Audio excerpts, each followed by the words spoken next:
TV. In this presentation, we will discuss about what is TV, its brief introduction, causative agent, its risk factor, its pathophysiology, its diagnosis, its treatment, and its prevention. Today, in this presentation, we are going to discuss TB.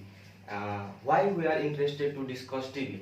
We know that TB is one of the highly infectious disease which cause lots of death of people in this universe. Let's start from the brief introduction of TB. In all over the globe or in this earth, the total death caused by TB is 1.6 million, and the total active case recorded in this globe is 10 million of people. Among them, 1.6 million people are died due to the TB. Okay, and it is common in mainly developing countries such as China, such as Nepal, Pakistan, Bhutan, India, because in that developing countries the health hygiene condition is not so good, so people are at high risk in such condition. Look, now we will be starting from the its causative agent. Causative agent is Mycobacterium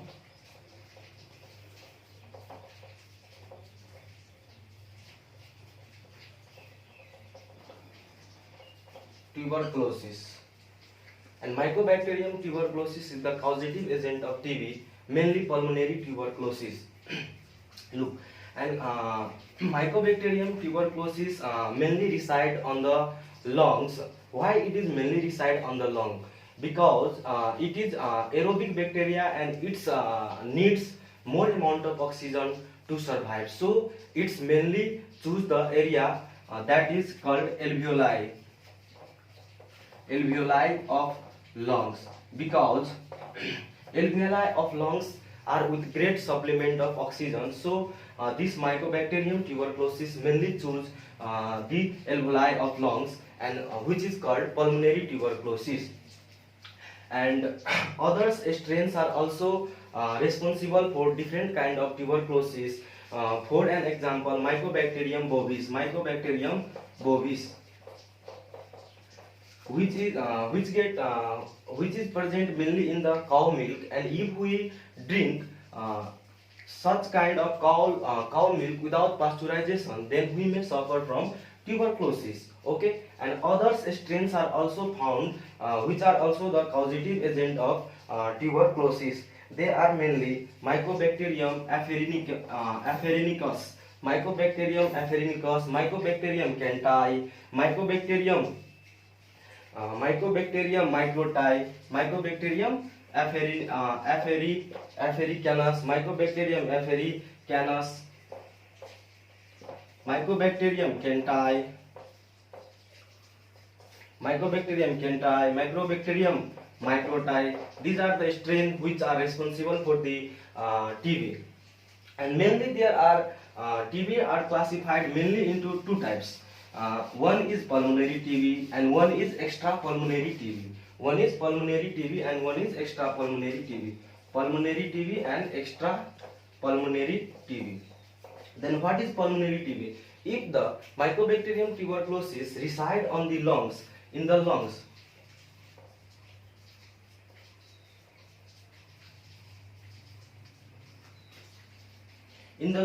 alveoli, then it is called pulmonary tuberculosis. And if Mycobacterium tuberculosis reside except lungs, then it is called extrapulmonary tuberculosis, such as bones, abdomen. Then it is called extrapulmonary tuberculosis. And who are the people at higher risk to get this tuberculosis? The persons whose immunity status is so much weak, it means immunocompromised patient. The person who is living in unhygienic environment, they are at high risk to getting tuberculosis. Look, now we will be discussing about, I have already mentioned the risk factor. Now we will be discussing about how does its transmission take place. That is mode of transmission.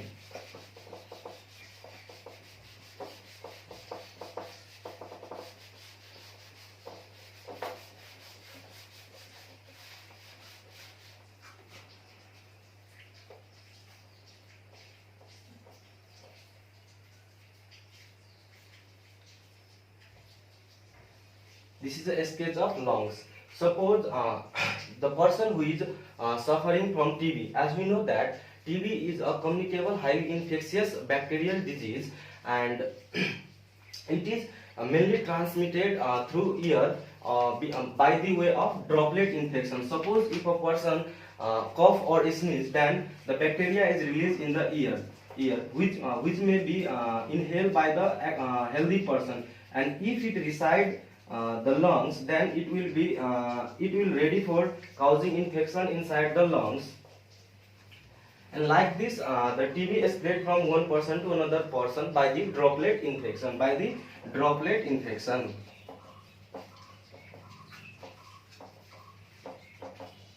This is the mode of transmission of tuberculosis.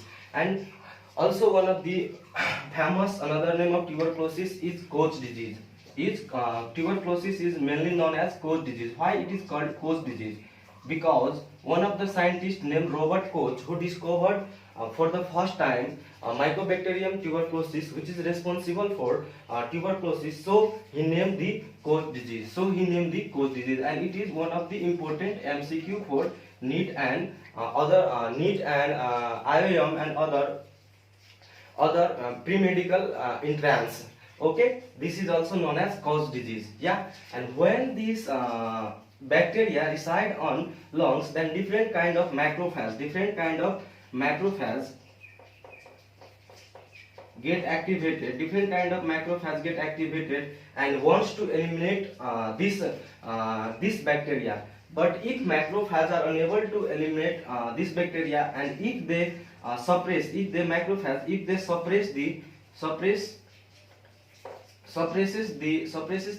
bacteria, then the bacteria remains in dormant stage, but it is viable to cause tuberculosis, and such condition is called latent tuberculosis. And it may get activated when the persons attain a condition of immunocompromised state. Then this latent TB will again get activated and cause active TB. Okay, up to this much clear. Now look, and if macrophage is unable to eliminate this bacteria, then what will happen? Then it start causing active infection, start multiplying up to 3 weeks, which is called incubation period of TB. This is all about how the mode of transmission take place and how pathophysiology occurs in the case of tuberculosis. Now we will be discussing more about the diagnosis, how it is diagnosed.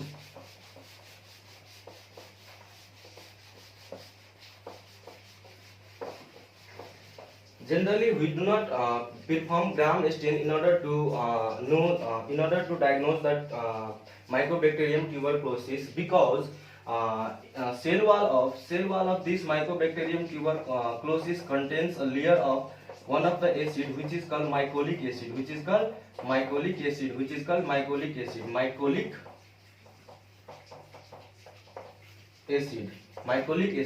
So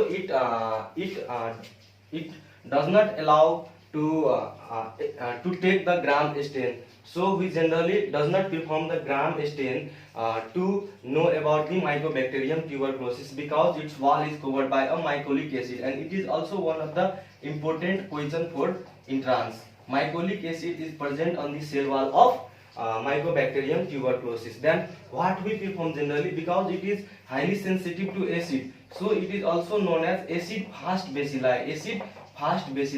It is also known as acid fast bacilli. It is also one of the must MCQ for entrance. Okay. It is also known as acid fast bacilli, which is important MCQ for our examination. Now look, then what should be performed in order to know the person is suffering from tuberculosis or not? So generally, Zyle-Neale test is performed in order to know. Zyle-Neale staining is performed in order to know the tuberculosis. So it is also one of the most important MCQ for our entrance. Now we will be discussing another types of diagnosis, such as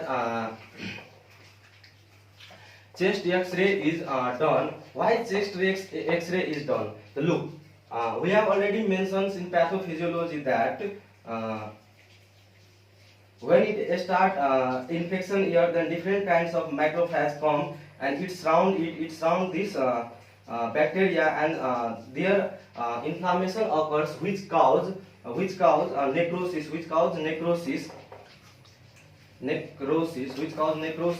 and it appears like a granuloma.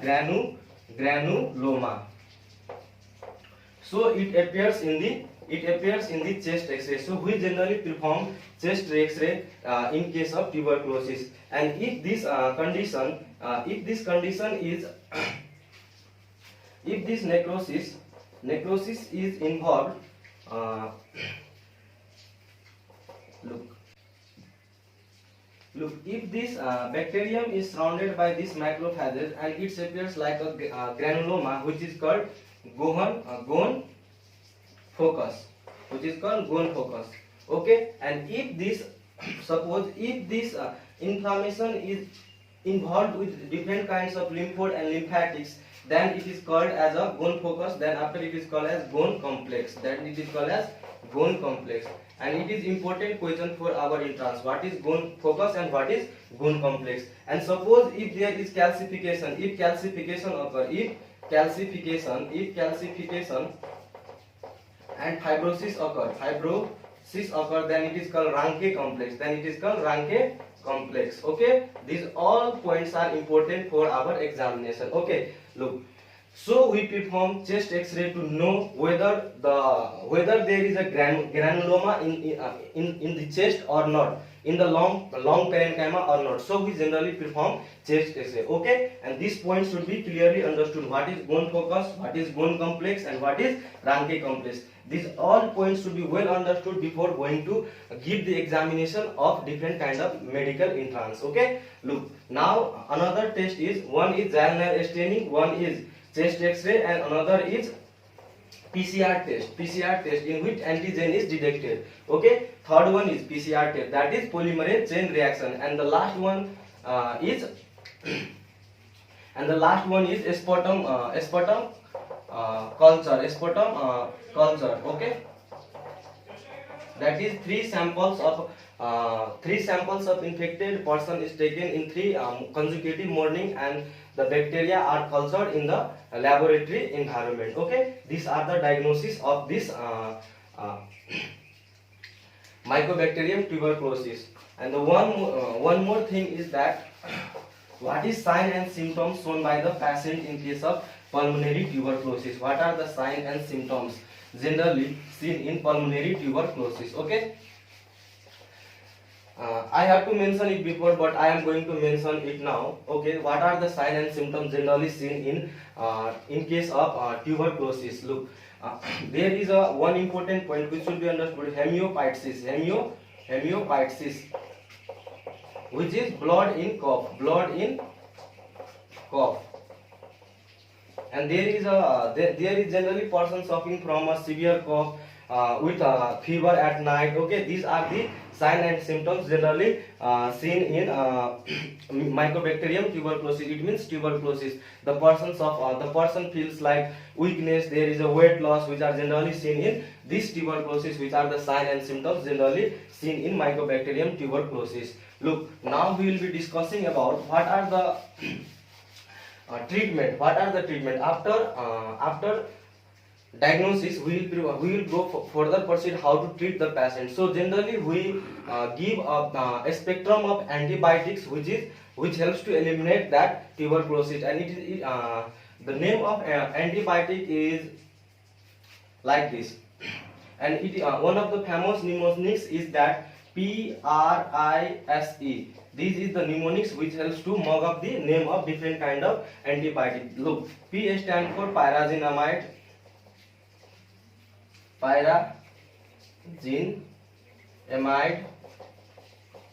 R for rifampicin, okay,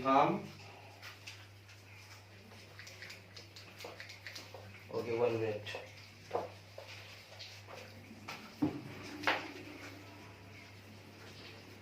Rifampicin,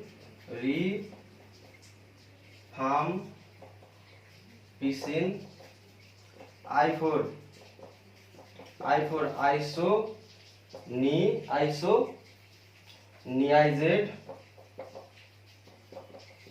S for streptomycin, and E for ethambutol.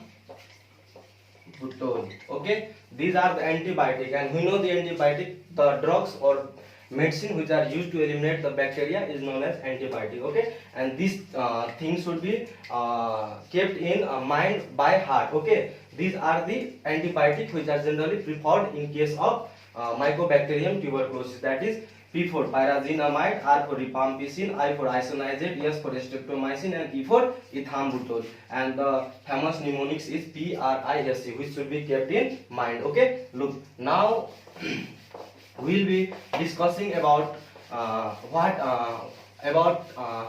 vaccination. What kind of vaccination is generally given in case of Mycobacterium tuberculosis? So generally we give BCG vaccine, and we know that all we have in our arm there is a one circular things which is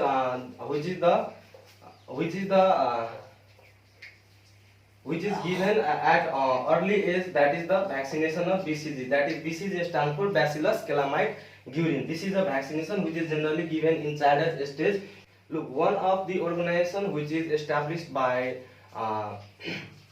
WHO, and the name of organization is DOTS. Okay, which stands for directly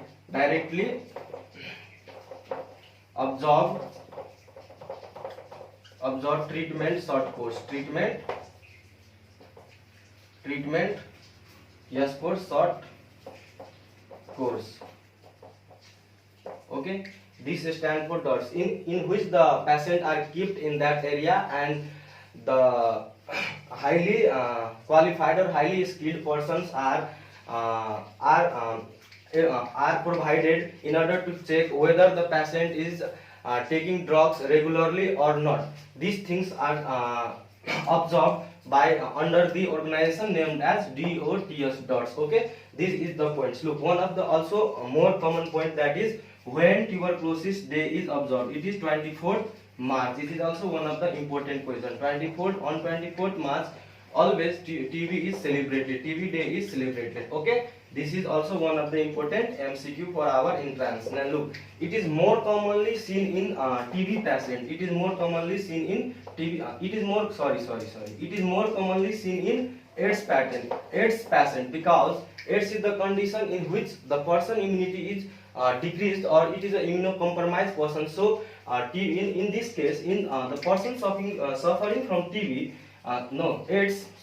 the person suffering from AIDS, TB cause opportunistic infection. Okay, opportunistic infection. It means the person suffering from AIDS have immunocompromised state, and if the person has immunocompromised state, then it get a chance and it again active and cause pulmonary tuberculosis or other types of tuberculosis in that patient, and the patient may die. So it is also one of the famous cause of death in case of patients suffering from AIDS. Okay, and look, one also important question, that SARC TB center is located in Bhaktapur, Kathmandu. Okay, Bhaktapur, Kathmandu. It is also one of the important MCQ for us. Okay, up to this much you must know. Thank you.